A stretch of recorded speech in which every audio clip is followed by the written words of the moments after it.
బుద్ధి చెప్పినాం మనము. అయితే ఇప్పుడు తాడ్పల్లి గ్రామం మట్టుకు మన అధికారులు వచ్చి సర్వే చేస్తే 201 ఇల్లు లేని వాళ్ళు ఉన్నారు.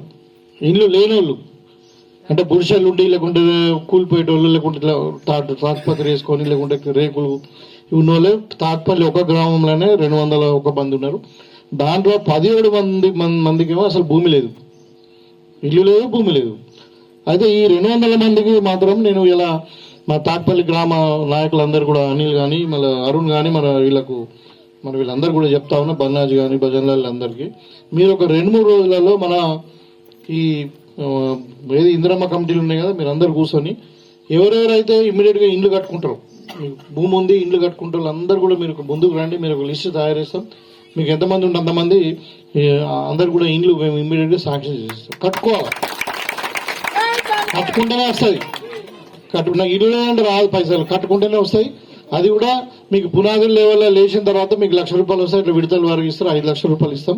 400 నుండి 600 వరకు కట్టుకోవచ్చు. అంటే స్క్వేర్ ఫీట్ 400 తక్కువ ఉన్నా అది యాక్సెప్ట్ చేయదు. మనం ఇచ్చే 5,00,000కు 400 గజ అంటే ఫీట్లు ఉండాలి. అది 600 వరకు రిలాక్సేషన్ ఇచ్చినాం. మీరు సొంత డబ్బులు ఉంటే ఒక 2,00,000 వేసి కలుపుకొని మీరు కట్టుకోవచ్చు, మీ ఇష్టం ఉన్నట్టు మీ జాగానే కట్టుకోవచ్చు. 600 వరకు టెన్షన్ కూడా అవసరం లేదు. ఇక మహిళా సమాఖ్య కూడా 0 మితి ఖచ్చితంగా మీకు అందరు కూడా ఇస్తాం. ఇవాళ 20,000 కోట్లు పెట్టి 1 కోటి మంది మహిళలకు కోటీశ్వరులు చేయాలని చెప్పి 1,00,000 కోట్లు పెట్టిరు మొత్తం 5 ఏళ్లలో. సో అవి కూడా వస్తాయి. సో ఆ ఇండ్లు ఇందిరమ్మ ఇండ్లు కూడా మీకు మహిళల పేరు మీద వస్తాయి, మొగళ్ళ పేరు మీద రావు, ఆడవాళ్ళ పేరు మీద ఇండ్లు వస్తాయి. కాబట్టి ఆడవాళ్ళ చేతిలో ఉంటే భద్రంగా ఉంటుంది అన్నది ప్రభుత్వం ఆలోచన. ఎందుకంటే మీరు పైసలు ఖర్చు పెట్టరు, వచ్చిన పైసలు అట్లనే దాచిపెట్టుకుంటారు. సో కొంచెం ఇల్లు బాగుండాలని చెప్పి మగవాళ్ళు అయితేనేమో 15 రోజులలో ఖతం అయిపోతాయి. ఇక దేనికి పెడతారు అన్నది ఇక వాళ్ళు ఇష్టం. కానీ అంటే ఇట్లా సో ఇలాంటివి ఉన్నాయి. అన్ని చేసాక ఇలా చట్టమైనాక కూడా దాంట్లో ఇంకేమన్నా లొసుగులు ఉన్నాయేమో అని చెప్పి మొన్న ముఖ్యమంత్రి గారు ఏది బాబాసాహెబ్ అంబేద్కర్ గారి జయంతి రోజు భూభారతి చట్టానికి సంబంధించినటువంటి ఇది జీవో ఇష్యూ చేసిన తర్వాత ఒక 4 మండలాలలో మనం మోడల్గా పెట్టుకొని June 2 వరకు ఈ 4 మండలాలలో మనము అన్ని సర్వేలు చేసి మొత్తం దాంట్లో ఇంకా తప్పులు దొరుకుతాయేమని చెప్పి ఇంకా సరిదిద్దుకోవడానికి కూడా అవకాశం ఇచ్చి ఆ చట్టాన్ని June 2 నుండి మనం ఇంప్లిమెంట్ చేయబోతా ఉన్నాం. దాంట్లో భాగంగానే కలెక్టర్లకు కానీ, ఎంఆర్ఓలకు కానీ ఇప్పుడు మీరు అధికారం చుట్టూ తిరిగే అవసరం లేదు, వాళ్ళే మీ గ్రామాలకు వస్తారు. ఇలా మండలంకి ఒక రోజు కలెక్టర్ గారు వస్తారు, వచ్చి మీ రైతులతో మీటింగ్ పెడతారు. మీటింగ్ పెట్టి మరి దీని మీద అవగాహన కల్పిస్తారు. తర్వాత ఎంఆర్ఓ కానీ మరి రెవెన్యూ ఇన్స్పెక్టర్స్ ఎవరైతే ఉన్నారో వాళ్ళ గ్రామాలలో పోయి అవగాహన కల్పిస్తారు. మనకు June 2 నుండి ఆ చట్టం అమలవుతుంది. June 2 నుండి మీరు అప్లికేషన్ పెట్టుకోవచ్చు. మన పోర్టు భూముల సమస్య కూడా పాత పాస్బుక్లు ఉంటే ఇవాళ మనం ఏం చేసినాము, అప్పుడు కేసీఆర్ టైంలో మొత్తం రెవెన్యూ డిపార్ట్మెంట్నే నాశనం పట్టించిండు. ఒక విఆర్ఓ లేరు, విఏఓ లేరు, రకరకాలు చేసి వాళ్ళు ఎక్కడెక్కడో పెట్టిండ్రు. అంత ఆర్ఐకి ఊర్లకి మధ్యన ఎంఆర్ఓకు సంబంధం లేకుండా మధ్యన అంత గ్యాప్ బాగా క్రియేట్ అయింది ప్రజలకు, రెవెన్యూ డిపార్ట్మెంట్. ఇవాళ ఏం చేస్తున్నాం, మళ్ళీ మనం ఒక 11,000 మంది 11,000 మంది మళ్ళీ విలేజ్ అంటే గ్రామ పంచాయతీ రెవెన్యూ ఆఫీసర్స్ అని జీపీఓస్ అని పెట్టుకుంటాం.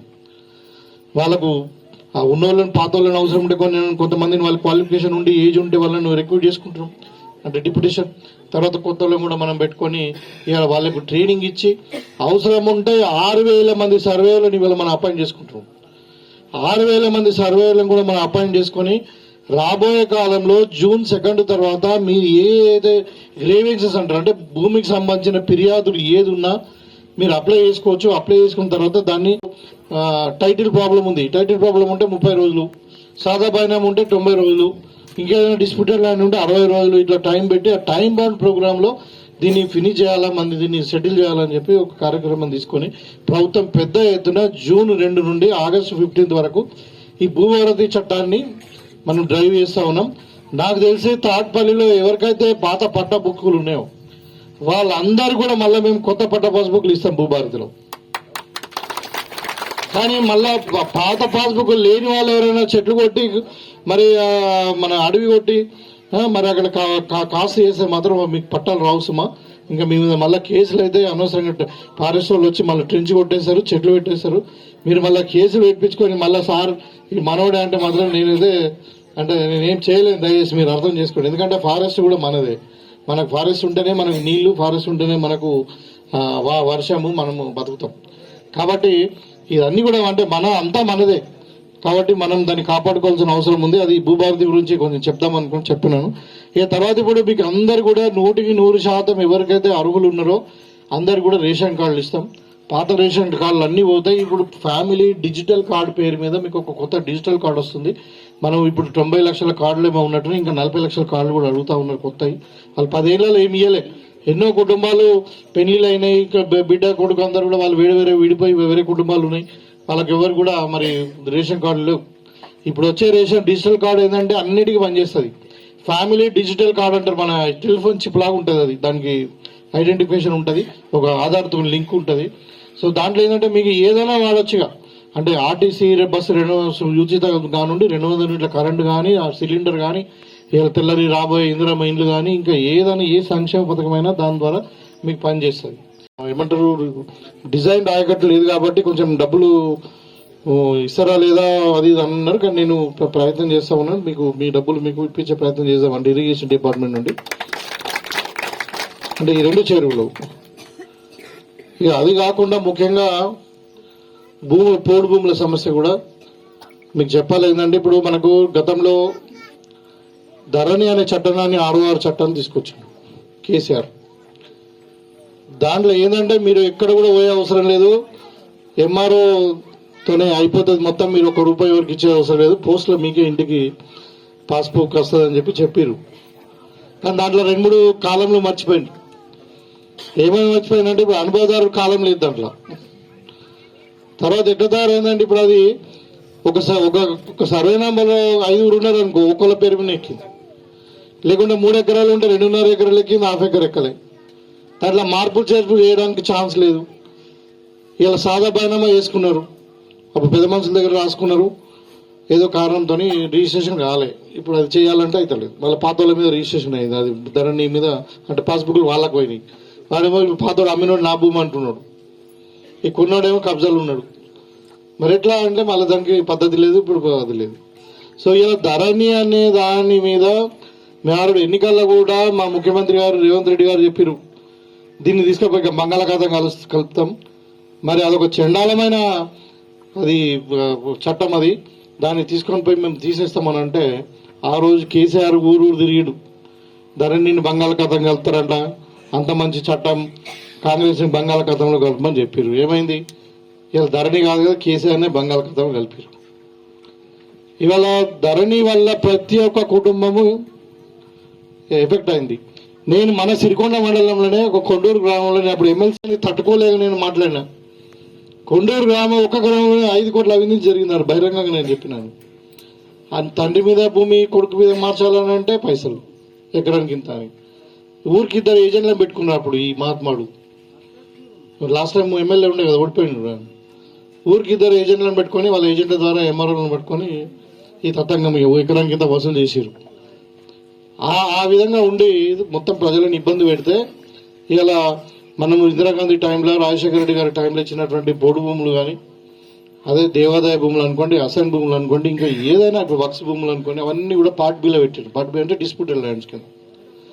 మనం వచ్చిన తర్వాత 15 నెలలలో ఫస్ట్ అయితే పార్టీ ఉన్నటువంటి దరఖాస్తులు అయితే అన్ని కూడా మనం క్లియర్ చేద్దామని చెప్పి ఒక డ్రైవ్ పెట్టి కలెక్టర్ను, ఎంఆర్ఓలను, ఓల స్థాయిలలో అయ్యేది మొత్తం కూడా కంప్లీట్ చేస్తే దగ్గర 25 లక్షల అప్లికేషన్ గ్రీవెన్సెస్ భూమికి సంబంధించిన ఫిర్యాదులు గ్రూప్ బి అంటే అన్డిస్ప్యూటెడ్ ల్యాండ్స్ అన్ని కూడా క్లియర్ చేసినాం. ఇలా గ్రూప్ బి ఉంది. 6 చెప్పినాం మేము మంచి సమగ్రమైన చట్టం తెస్తాం, మరి ఇంకో 6 చట్టం తెస్తామని చెప్పినాం. ఇవాళ మనకు ఒక భూభారతి అనే ఒక చట్టం వచ్చింది. ఇలా ధరణి చట్టం పోయింది. ఈ భూభారతిలో అనుభవ కాలం ఉన్నది. దీంట్లో అన్ని సమస్యలకు పరిష్కారం ఉన్నది. ఇలా పార్ట్ బిలో ఉన్నటువంటి భూములన్నిటి కూడా పోడు భూమి కావచ్చు, అసైన్ భూమి కావచ్చు, దేవాదాయ భూములు కావచ్చు, అంటే ఇనాం భూములు కావచ్చు, లేకుంటే ఇంకేదైనా కావచ్చు, ఇంకా పార్ట్ బిలో ఉన్న అన్ని భూములు కూడా దీంట్లో మనం రెగ్యులరైజ్ చేసుకోవచ్చు. దాని తర్వాత ఇంకోటి ఇప్పుడు సాదా పరిణామాలు ఉన్న వాళ్ళు కూడా రెగ్యులరైజ్ చేసుకోవచ్చు. అది కాకుండా గ్రామంలో అది అటు రెవెన్యూలో ఉండదు, ఇటు గ్రామంలో ఉంది. అంటే గ్రామ శివారి ఇప్పుడు కమటం భూములు ఖరీదు ఖాతావి. సో అవన్నీ కూడా రెగ్యులరైజ్ చేయడానికి కూడా ఇలా చట్టంలో పొందుపరచడం. ఈ భూభారతి చట్టం పొందుపరచడానికంటే ముందు మనం పబ్లిక్ హియరింగ్ ప్రతి మండలంలో మీటింగ్ పెట్టి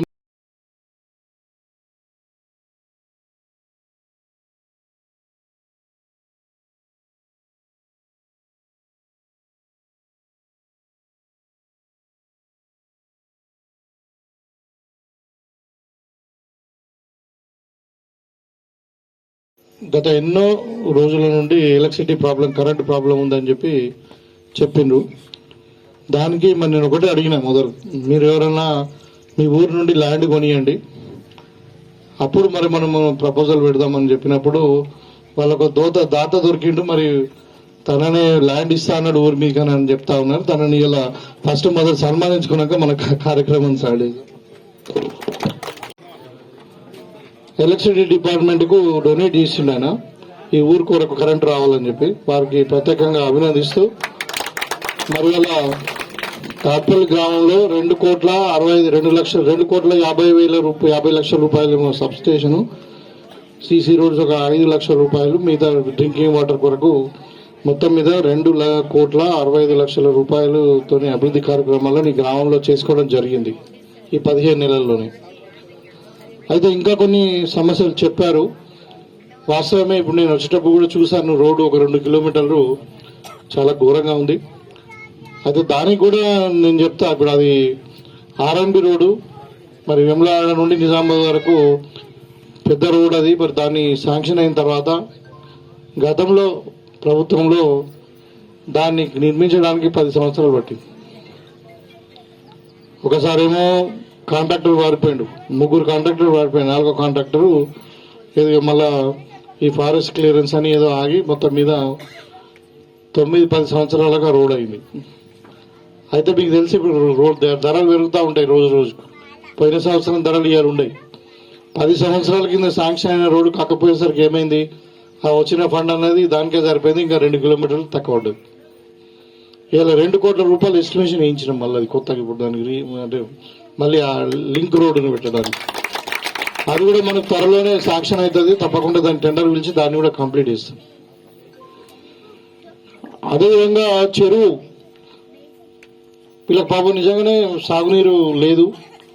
ఆ రోజు వీళ్ళు వస్తే మళ్ళీ వీళ్ళ ముందంటే మనము మన గ్రామ పెద్దల ముందే డిఎఫ్ఓతో మాట్లాడి, మరి అది వాటర్ బాడే బాబు చెరువుల అంటే అక్కడ నీళ్లు నిలిస్తే మీకు మన అడవికి సంబంధించిన జంతువులు కానీ అన్నిటి కూడా పనికి వస్తాయి, గ్రౌండ్ వాటర్ ఇంప్రూవ్ అవుతుంది. వాళ్ళు దాన్ని మరి అక్కడనే మట్టి తీసి కట్ట పోసుకుంటారు, అది అయిపోయింది ఉందని చెప్తే 2 చెరువులు పునరుద్ధరించుకున్నారు సొంత డబ్బులతో. సరే, మేము ఇరిగేషన్లో ఓఎండంలో పెట్టినాము, మరి ఆ డబ్బులు కూడా అంటే మెయింటెనెన్స్ కింద ఇరిగేషన్ లో దానికి ప్రారంభిస్తే బాగుంటుందని కోరుకుంటున్నాం సార్. అదేవిధంగా సార్, ఇప్పుడు ఇక చూసినట్టయితే నిజంగానే ఈ మన కాంగ్రెస్ ప్రభుత్వం వచ్చినప్పటి నుండి చెప్పాలంటే మన ఆగం వర్షానికి ఒడ్లు తెగిపోవడం, మొత్తం పొలాలు నష్టం అయిన వాళ్లకు ఎంతో కొంత రైతు సాయం కూడా అందింది సార్ మాకు. ఎందుకంటే ఇంతకుముందు అయ్యగారు పక్క జరగండి కొద్దిగా, మీరు అడ్డమవుతుండ్రు.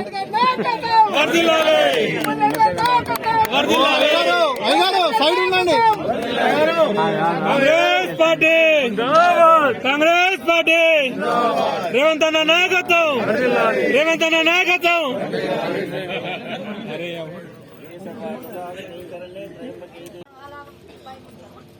మరి మాలుమూల ప్రాంతం అయినప్పటికీ